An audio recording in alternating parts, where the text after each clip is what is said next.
제가 한번 야베스의 기도에 대해서 우리 한번 설교를 했던 걸로 기억이 나는데요. 우리 오늘 이 야베스의 기도에 대해서 또 그 상황에 대해서 특별히 한번 살펴보면서 함께 우리 은혜를 받기를 원합니다. 야베스라고 하는 이 사람 자체도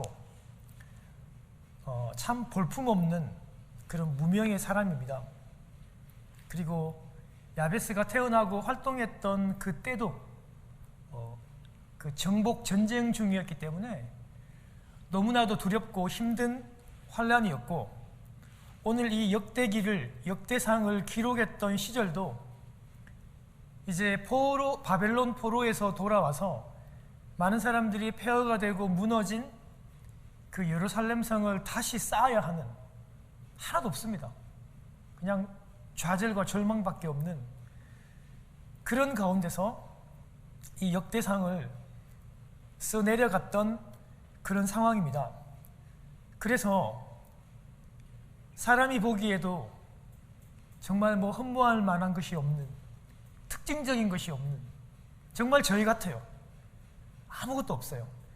그런 가운데서 이런 이름 없는 자가, 이 무명의 자가 하나님의 그 언약을 붙잡고, 그 이스라엘의 하나님의 언약을 붙잡고 기도하는 이것이 오늘 저희들에게 큰 은혜와 또 큰 의미를 전한다고 저는 믿어 의심치 않습니다. 여러분, 요즘에 우리가 성경 읽기를 하면서 우리 역대기서를 읽고 있지 않습니까? 여러분, 쉽지 않죠? 왜냐하면 500명이 아담부터 시작해서 왕들, 왕자들, 그리고 평민들의 일까지 한 500명이 나오다 보니까 참 이게 쉽지가 않습니다. 여러분, 그런데요,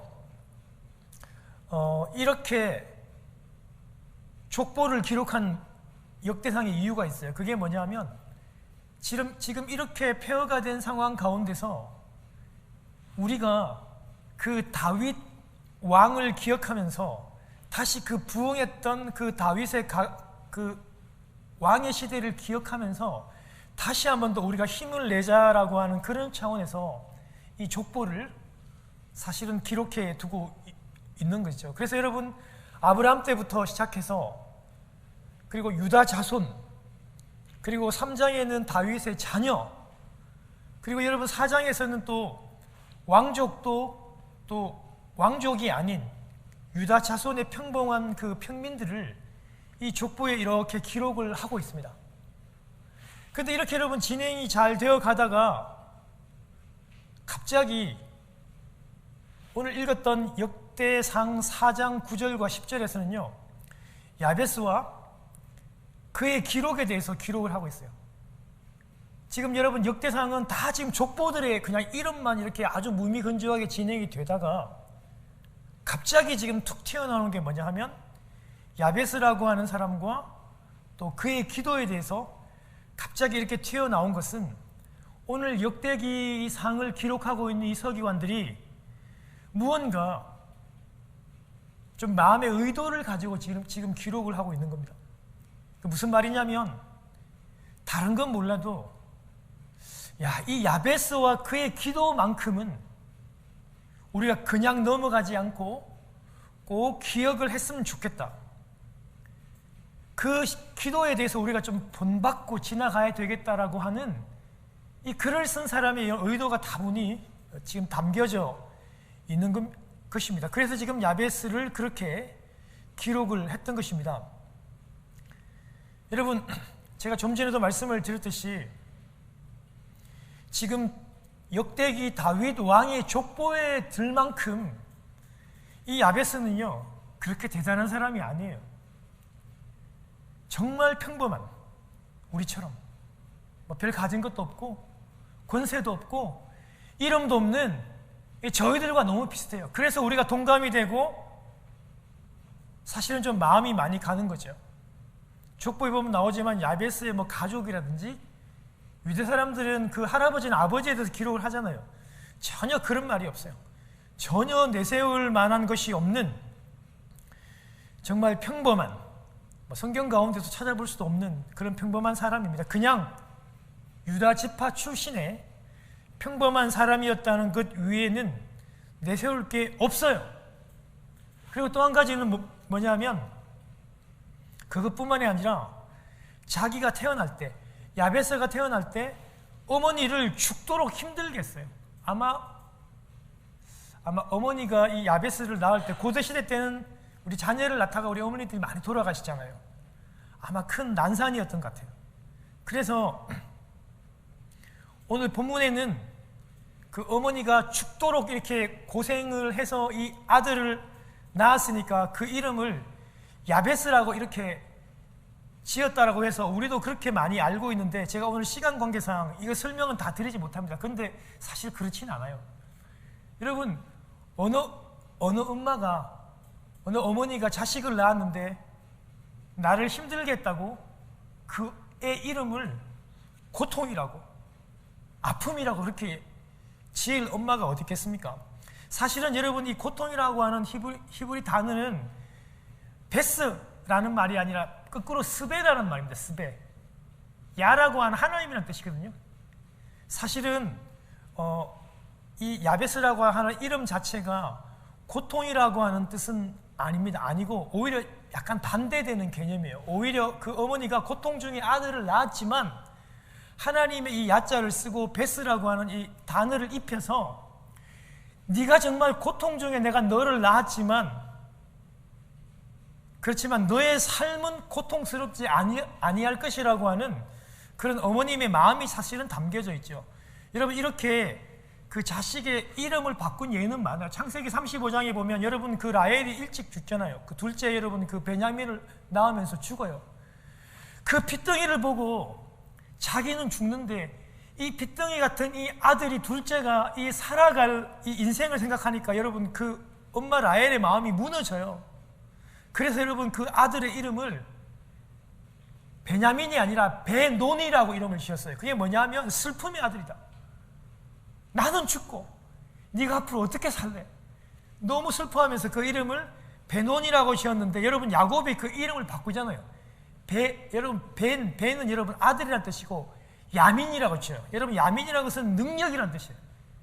슬픔의 아들이 아니라 아버지가 그 아들을 안고 이름을 바꾸잖아요. 베냐민이라고, 능력의 아들, 오른손의 아들이라고 이름을 바꾸듯이 아마 베냐민의 어머니도 아마 그랬을 확률이 대단히 높습니다. 많은 학자들이 이렇게 얘기합니다. 그러나 분명한 것은요, 시대적으로 큰 환난과 큰 전쟁과 고난이 있었습니다. 그리고 야베스 본인이 태어날 그때 어머님을 죽게 할 만큼 상황이 너무 안 좋았던 것도 사실이고요. 야베스도 그의 집안도 철저하게 무명이었어요. 태어나면서 무언가 어둡고 무언가 긍정적이지 못한, 무언가 제대로 갖춰져 있지 못한 분위기가 지금 물씬 풍기고 있습니다. 그럼에도 불구하고 여러분, 야베스는요, 이런 부정적인 상황에 휩쓸리지 않았다는 게 너무너무 중요해요. 그리고 그렇게 하지 않고 하나님께, 이스라엘의 하나님께 기도했던 사람인데요, 사랑하는 여러분, 하나님이 이것을 기뻐하셔서 그의 기도를 들었습니다. 할렐루야. 하나님, 여러분, 야베스의 그런 상황과 저의 상황도 너무 비슷하더라고요. 그 야베스의 상황이 오늘 설교를 듣고 있는 우리들의 상황과 너무너무 비슷하거든요. 그런데 자꾸 절망과 좌절을 묵상하지 않고, 여러분, 그거 묵상하면 거기에 빠집니다. 여러분, 그런 슬픔이나 안 되는 것을 묵상하지 않고 상황은 벌어졌어도 그 언약을 주시는 그 이스라엘 하나님, 그 야곱의 하나님, 여러분, 이스라엘의 그 야곱이라는 그 뜻 아닙니까? 그렇죠? 그 이스라엘의 하나님께 기도하며 나아갔더니 하나님이 그의 기도를 기뻐해 주신다는 겁니다. 우리는요, 여러분, 경험상으로 보면 뭐 자꾸 안 되고 마음대로 안 풀리고 손에 안 잡히고 뭔가가 잘 안 되면 우리는 자꾸 삐뚤어지고 우리는 자꾸 낙심하고 하나님과 자꾸 멀어지려고 하는 경향들이 강합니다. 그런데 야베스의 선택은 이스라엘의 하나님을 붙잡는 기도하는 길을 선택했다는 겁니다. 여러분 10절을 보십시오. 요즘 번역도 멋있는데 우리 예전에 그 개역 한글 버전이 사실은 더 멋있어요. 원컨대 주께서 내게 복에 복을 더하사. 이 복을 2번 쓰는데요, 원문에는 1번 썼지만 예수님 당시에 여러분 이 헬라어를 가지고 구약을 여러분 번역했던 여러분 그 septuagint에서는요, 복에 복을 더하사라고 하는 그런 표현들을 써요. 원하건대 주님께서 내게 복에 복을 더하사 나의 지역, 나의 지경을 넓히시고 주의 손으로 나를 도우사 환난을 벗어나 근심이 없게 하소서. 여러분 여기 환난이라는 말도 쓰지만요, 모든 악, 모든 죄악을 벗어나 근심이 없게 하소서라고도 여러분 번역할 수 있습니다. 그랬더니 하나님께서 그것을 허락했대요. 사랑하는 여러분, 야베스는요 이스라엘 하나님께 기도했습니다. 그 이스라엘의 하나님을 찾았습니다. 여러분 이스라엘의 하나님은요 만인의 하나님이십니다. 그러니까 이스라엘에게만 하나님이 아니라 하나님은 오늘도 비를 주시고 눈을 주시고 우리에게 해를 주시고 공기를 주시고 이 땅에 있는 많은 민족들에게도 역시 하나님이십니다. 그런데요 이스라엘의 하나님이라 그러면 이 구약적으로 강력한 법적인 구속력이 있는 언약을 주시는, 무슨 언약이냐면요, 내가 너희들을 나의 자녀 삼고 너희들은 나의 자녀고 이스라엘에게는 하나님이 아버지 되시는 그런 강력한 언약을 주시는 그런 하나님이십니다. 여러분 이게 그냥 하나님과 다른 것이 뭐냐면 법적인 구속력이 있는 거예요. 그래서 이스라엘이 잘못되면 그 하나님의 책임이 있는 거예요. 그냥 하나님이 아니라 나를 반드시 도와주셔야 되고 나를 반드시 인도해 주셔야 되고 나를 반드시 축복해 주셔야만 하는 법적인 구속력이 있는 하나님이 바로 이스라엘의 하나님입니다. 오늘 여러분 신약에는 어떤 하나님이실까요? 그것은요 그 이스라엘의 하나님이라는 의미는 오늘날 교회 시대를 살아가는 예수를 믿는 저와 여러분에게는요 예수 그리스도의 피가 언약이라고 주님 입으로 말씀했잖아요. 우리가 성찬식 할 때 그랬잖아요. 이 잔이 피로 세운 내 언약이다. 예수님이 당신의 입으로 우리에게 말씀했잖아요. 저와 여러분에게. 예수 그리스도의 피가 언약입니다. 그래서 저와 여러분들에게는 그 예수 그리스도의 피가 여러분을 지키시고 예수 그리스도의 그 피가 여러분들에게 은혜를 주시고 예수 그리스도의 그 보혈이 좌절과 절망 가운데 고통 가운데서 여러분을 건지시고 도우실 것이라고 하는 법적인 피의 구속력입니다. 여러분 이거 믿으십니까? 여러분 이 사실이 없으면요 우리 이 세상을 살아가기 힘들어요. 우리가 고통을 만날 때마다 우리는 방황하게 됩니다. 그러나 전혀 그럴 필요가 없어요. 반드시 그 예수 그리스도의 그 보혈의 피가 그 법적인 구속력이 우리를 도우시고 우리를 인도하시는 겁니다. 여러분 그리고 이 이스라엘의 하나님, 야곱의 하나님이죠. 사랑하는 성도 여러분요, 하나님은요 그 야곱의 하나님이라고 아브라함의 하나님이라고 이삭의 하나님이라고 불리는 걸요 굉장히 좋아하십니다. 그런데 성경에 보면요 사실은 이렇게 허물과 부족함이 많은 아브라함보다 훨씬 괜찮은 사람들이 더 많았어요. 완벽한 사람, 여러분 노아 같은 사람들은 여러분 의인이 완벽합니다. 하나님이 볼 때도 여러분 욥 같은 사람들은 완벽해요. 얼마나 흠이 없었으면 하나님과 동행하다가 죽음도 보지 않고 하늘로 올라간 에녹 같은 사람들. 그런데 우리 하나님은요 그런 하나님, 에녹의 하나님이라고 불리시는 것보다 훨씬 더 좋아한 게 뭐냐면 그 속이기를 좋아하고 그렇게 방황하고 그 사기꾼 같은 그런 야곱의 하나님이라고 불려지는 걸 훨씬 더 좋아했어요. 왜 그럴까요? 왜 하나님께서 이렇게 야곱의 하나님이라고 불려지는 걸 왜 그렇게 좋아할까요? 여러분, 그런 절망과 고통 가운데서도 끊임없이 하나님을 붙잡고, 그리고 그런 절망과 고난 가운데서도 하나님께서 야곱에게 주셨던 그 복, 지난주 기억나시죠? 그 베델의 축복이 여러분 무슨 축복이었습니까? 임마누엘의 축복이었잖아요. 내가 너를 어디로 가든지 너와 함께 하겠다. 반드시 너와 함께 하여서 이곳으로 돌아오겠다라고 하는 그 임마누엘의 하나님의 복이에요.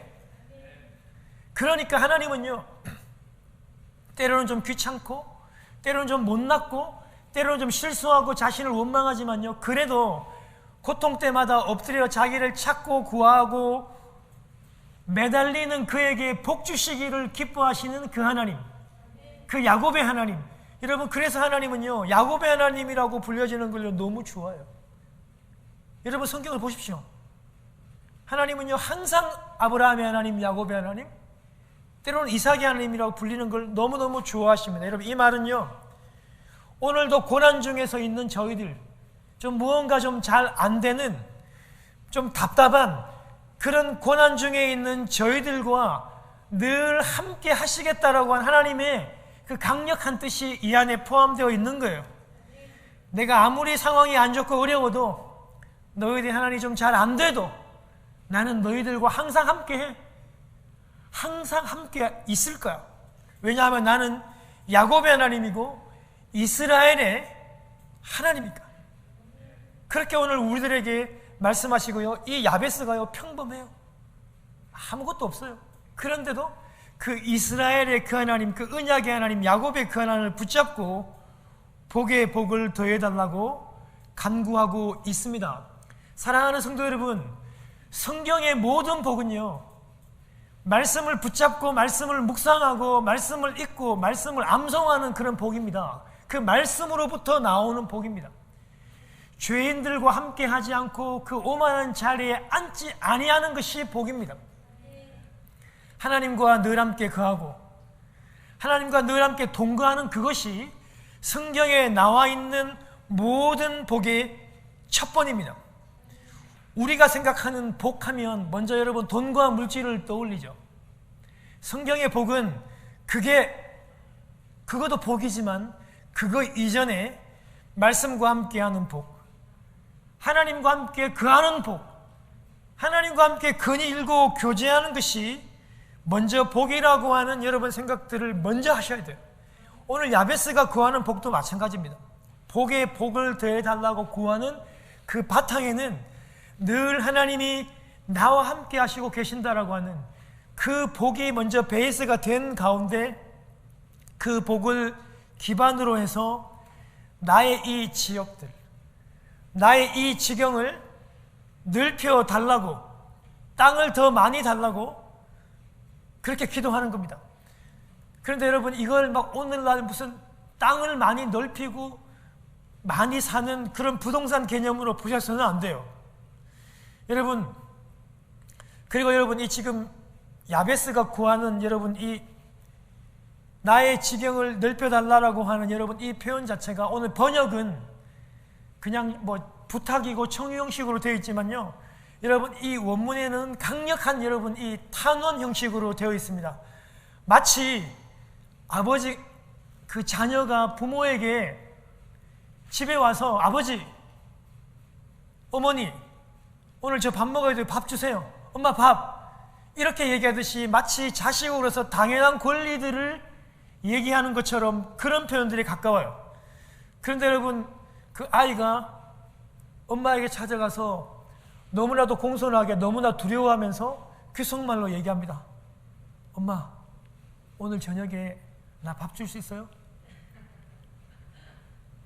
그리고 여러분, 애가 밥을 먹고 학교에 갔어요. 근데 여러분, 학교에서 다시 엄마한테 카톡을 보냈습니다. 엄마, 나 점심때 그 너무 시원한 오렌지 주스가 먹고 싶은데 어머니 그걸 준비해 줄 수 있어요? 이렇게 카톡을 보냈습니다. 그리고 여러분, 또 저녁에 엄마에게 전화를 해서 엄마, 저녁에는 너무 돼지갈비가 먹고 싶으니까 그거를 꼭 해줄 수 있으세요? 한 번만 제 인생에 엄마 그 고기 한번 꼭 먹게 해주세요. 그렇게 여러분 자녀가 얘기하지 않잖아요. 그냥 집에서 가방 던져놓고 엄마 밥, 엄마 나 고기 먹고 싶어요. 여러분 이렇게 자식이니까 자녀니까 강하게 요구할 수 있는 그런 의미와 여러분 훨씬 더 가까워요. 강력하게 지는 그런 하나님 아버지 이스라엘의 하나님 앞에 나의 이 지경과 이 땅을 넓혀달라고 강하게 지금 얘기하고 있는 겁니다. 야베스 여러분 그 시기가 전쟁, 정복 전쟁을 했던 시기입니다. 유다 사람입니다. 유다 사람은요 가나안 정복 시대 때 어떤 땅을 여러분 그들이 차지했어야 된다면 헤브론 산지입니다. 여러분 아시죠? 헤브론 산지는요 그냥 보통 땅이 아니에요. 아무나 여러분 점령한 땅이 아닙니다. 이걸 세상적으로 생각하면 다 죽었어요. 세상적으로 보면 이 땅 점령 못합니다. 왜냐하면 헤브론 산지는요 거인 아낙 자손들이 그 땅을 점령하고 있었다고요.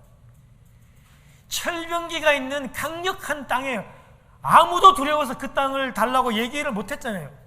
인간적으로 보면 다 죽었어요. 싸워서 이길 수 없는 그런 헤브론 지역의 땅입니다.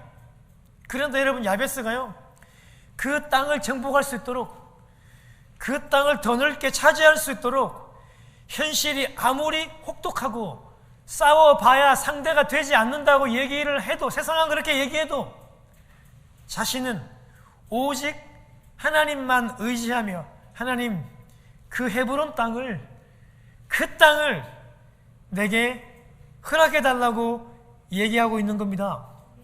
여러분 오늘 지금 역대기가 기록될 여러분 그 당시 여러분 지금 바벨론에서 지금 포로로 다 복귀했습니다. 유다 예루살렘 지역은 완전히 폐허입니다. 아무것도 없습니다. 이런 절망적인 이 잿더미 같은 상황 속에서 다시 이스라엘을 재건해야 되는 그 상황 가운데서 오늘 이 말씀을 오늘 성경 기자가 기록하고 있는 것입니다. 하나님, 나의 지경을, 우리의 지경을 넓혀 주십시오. 지금 아무것도 없습니다. 이런 절망적인 상황에서 우리를 도우십시오. 라고 하는 그런 간절한 기도였다고 하는 사실입니다. 사랑하는 성도 여러분, 요즘에 여러분 가만히 우리 매스컴을 좀 들어보고 인터넷 여러분 뉴스를 들어보고 유튜브를 들어보면요 이제 조금 코비드 상황을 벗어나는가 싶었는데요 지금 뭐 경제적으로나 아니면은 뭐 지금 뭐 식량적으로나 아니면 문화적으로나 지금 모든 지금 세계의 상황들이 아주 암울해지는 그런 상황입니다. 여러분 지금 이 전쟁이 빨리 끝나지 않아서 전쟁으로 인해 가지고 지금 경기가 너무너무 많이 나빠졌습니다. 뭐 주식도 폭락하고 여러분 상황이 어려워지니까 지금 각 나라에서 가지고 있는 자신들의 여러분 모든 그 곡물들을 지금 움켜집니다. 왜냐하면 자신들의 나라도 살아야 되니까 그걸 지금 막고 있으니까 지금 나라들 곡물이 없는 나라들 이런 나라들은 지금 완전히 지금 비상등이 켜졌어요. 인도도 지금 밀을 수출하지 않고 중국도 문을 닫고 우크라이나는 전쟁을 하고 뭐 미국뿐만이 아니라 밀을 생산하지 못하는 한국 같은 데는 뭐 60% 이상이 지금 막 뛰고 있습니다. 물가가 또 오르기 시작하고 여러 가지 여러분 지금 대공황의 조짐들을 보이고 있습니다. 세상은요 지금 절망적이고 어려운 소문들이 계속해서 우리를 힘들게 합니다. 지금 여름 후반부부터 시작해서 다시 지금 코비드가 대유행이 될 것이라고 얘기를 하고 있습니다. 그런데 여러분 한편으로 우리가 곰곰이 생각해보면 우리를 불안하게 하기도 하지만 한편으로 보면 우리가 안 위험한 적은 한 번도 없었습니다. 어떻게 보면 우리는 늘 위험하고 우리는 늘 힘들었습니다. 그리고 한편으로 보면 하나님께서 우리를 도와주셔가지고 우리가 여러분 이 코비드 가운데서도 우리는 그걸 잘 뚫고 우리는 잘 견뎌내고 하나님과 함께 했습니다.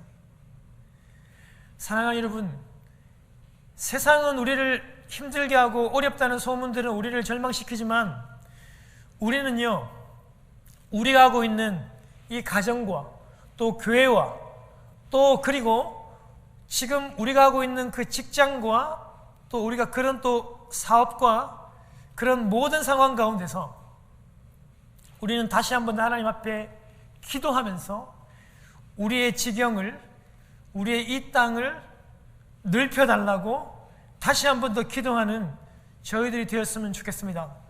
사랑하는 성도 여러분, 우리가요 사업도 잘 되기를 기도하시고, 그리고 우리의 직장에서 우리의 위치를 잘 잡아가면서 기도하고, 우리의 자녀들도 아프지 않고 하는 그 일들이 잘 되고 공부 열심히 하고 원하는 곳까지 잘 갈 수 있도록 기도하는 것도 너무너무 중요합니다. 그런데요, 제가 지난 시간에도 여러분들에게 말씀을 드렸듯이 많이 이루어서 그것을 어떻게 사용해야 할 것인지를 항상 생각하시면서 같이 나갈 수 있는 여러분들이 돼야 됩니다. 이거를 잃어버리는 그 순간 우리는 다시 한 번 더 표류합니다. 그러면 아무리 많이 가지고 아무리 많이 움켜도 그의 삶은 다시 한 번 더 방황하고 고민하게 될 수밖에 없는 것입니다. 여러분, 또 한 가지가 뭐냐면요, 우리의 지경을 어떻게 넓혀져야 하냐면 내가 그리고 내 안에 계시는 예수 그리스도, 내 안에 있는 하나님의 나라, 내 안에 있는 이 예수 그리스도의 생명이 나를 통해서 내가 통로가 되어 이 생명이 나로 말미암아 계속 전해지고 계속 전파되어지는 것을 기도하고 꿈꿔야 합니다. 그것이 바로 하나님의 나라가 확장이 되는 것입니다. 사랑하는 성도 여러분, 우리가 꼭 1등이 아니어도 괜찮습니다. 어쩌면 내가 꼭 승진하지 못하고 내가 하는 사업이 꼭 형통하지 않아도 됩니다. 때로는 우리 하나님은요, 우리가 하는 이런 실패들을 통해서 우리를 더 크게 사용하실 때가 많이 있습니다. 때로는 우리의 실패를 통해서도 하나님의 나라가 확장되는 놀라운 역사들을 경험하기도 합니다. 그러나 우리에게서 가장 중요한 것은 성공하지는 못해도, 꼭 1등하지는 못해도 우리는 이스라엘의 그 하나님을 구하고 그 하나님과 함께하는 저희들이 꼭 되어야 한다는 사실입니다. 사랑하는 성도 여러분, 하나님 앞에 기도하시고 최선을 다하시고 고통 가운데 있는 우리의 이 지경 가운데서 우리의 지경이 넓혀질 수 있도록 간절히 간구하면서 하나님 앞에 나아가는 여러분이 되기를 바랍니다. 여러분, 또 한 가지는 뭐냐면요, 주의 손으로 나를 도우사 나로 환난에서 벗어나 근심이 없게 해달라고 하는 기도입니다. 주님, 당신의 손으로 나를 도우시고 나를 이 환난에서 벗어나 근심이 없게 해달라고 하는 기도입니다. 사랑하는 성도 여러분, 오늘 이 환난은요, 우리가 당하는 고통도 될 수 있지만 이 환난은 바로 악이며 죄악입니다. 나로 죄악에서 벗어나 근심이 없게 해달라고 얘기합니다. 여러분, 악이 뭡니까? 하나님과 함께하지 않는 게 악이고 죄악입니다. 하나님이 없는 것, 하나님이 존재하지 않는 것, 하나님을 거역하는 것, 내 마음대로 하는 교만한 것, 여러분, 이런 모든 것이 다 죄악이고 그것이 악입니다. 오늘 여러분 야베스의 기도는요, 주님의 손으로 나를 도우는데 그런 악에서 내가 좀 벗어나서 근심이 없게 해달라고 하는 기도입니다. 사랑하는 성도 여러분, 우리가 매일매일을 살아가면서 하나님과 함께 교제하고 하나님과 함께 누리고 하는 그런 삶을 여러분 살아가시길 원하고, 하나님이 없는 모든 악에서 벗어나시는 여러분들이 되시기를 바랍니다. 그것이 우리에게 있어서 어쩌면 가장 큰 복이고 가장 큰 행복입니다. 그걸 놓치면 우리는 거룩도 놓치고 하나님도 놓치며 행복도 놓치고 모든 것을 다 잃게 되는 것입니다. 여러분, 제가 김희성 집사님 결혼이라서 이번 한 주간 동안에 여러분 주례 설교 준비한다고 그걸 여러분 한 10분간 이렇게 짧게 줄인다고 참 제가 많은 생각을 해보았는데, 두 분에게 무엇을 얘기하면 제일 좋을까? 오시는 하객들이 아니라 제가 참 고민을 좀 많이 했습니다. 그런데요, 아무리 곰곰이 생각해도 결혼이라고 하는 것, 가정을 이룬다고 하는 건 행복이 목표가 아니더라고요. 여러분, 우리 다 결혼했잖아요. 저도 결혼했습니다. 오늘날 이 시대에 많은 사람들 앞에 여러분 결혼 생활 하시는 분들에게 행복합니까? 이렇게 물어보면 대답을 선뜻 잘하는 사람들이 없어요.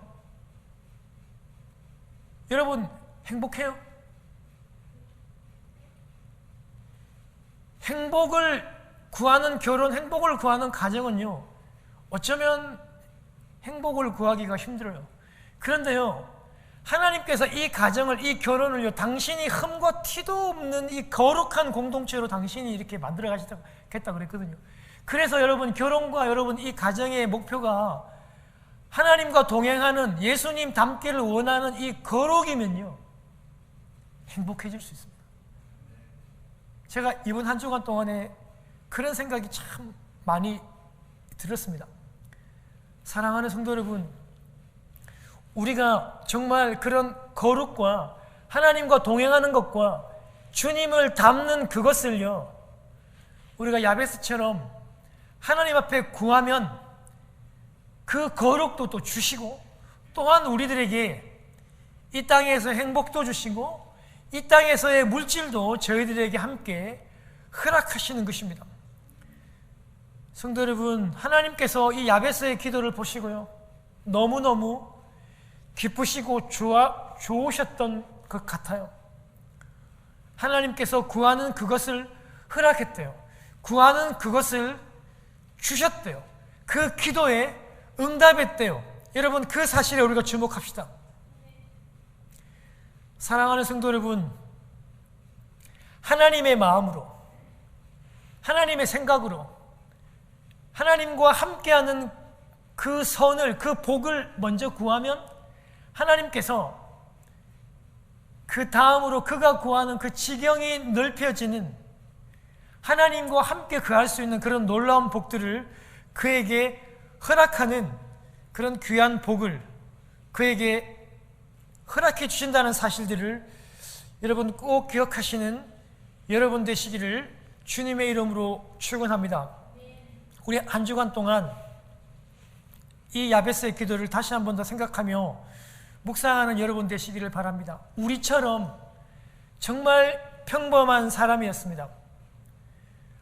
어머님을, 목숨을 그렇게 위험하게 만들었던 그런 장본인이었고, 또 정말 내세울 만한 것 없는 정말 평범하디 평범한 사람이었지만, 그런 하나님의 생각과 하나님의 마음을 읽을 수 있는, 하나님의 언약을 기억할 수 있는 이스라엘의 하나님을 구하는 그런 사람이었다는 것을 기억하시면서 이번 한 주간 동안에 그 언약의 하나님, 때로는 그 언약의 피 되신 예수 그리스도를 기억하는 한 주간 되시기를 주님의 이름으로 축원합니다.